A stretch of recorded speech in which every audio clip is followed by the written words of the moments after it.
This is a quick demo of the indentation-oriented language we have been building with MPS. We are working with Krzysztof Czarnecki's team from the University of Waterloo to implement Klaver in MPS. Specifically, Eldar Kalilov is mostly building this stuff, and Michal Ankiewicz is helping us get it right.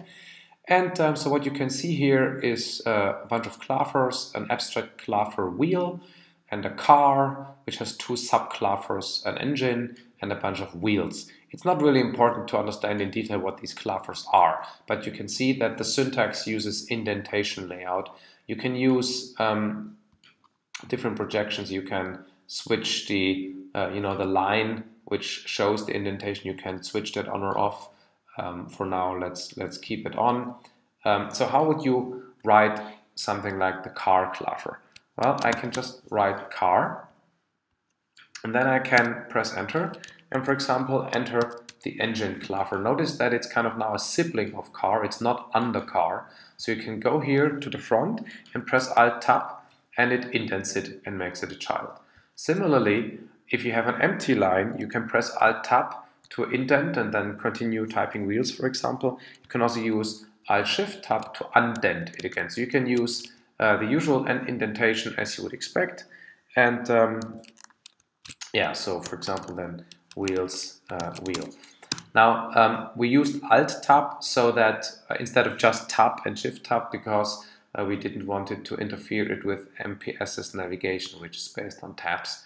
But of course you can use any keyboard mapping you want. The way we've built it is quite simple.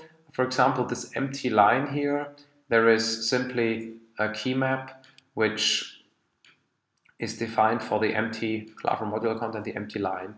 And then if you press Alt-Tab, if your previous sibling is a claver, right? So if you're in a line whose previous line is a claver, in this case it would be that guy, the previous sibling, then we just put the current node as a child under our previous sibling.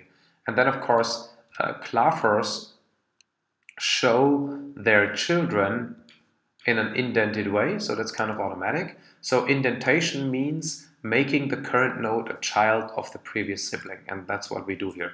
Undent does just the opposite. And so by just essentially overriding the behavior for tab and tab and shift tab, you can implement, let's say, Python-like languages in MPS without any big problem. I was actually quite a bit surprised that it worked that simply, but it does. So that's all I had to say for this quick demo.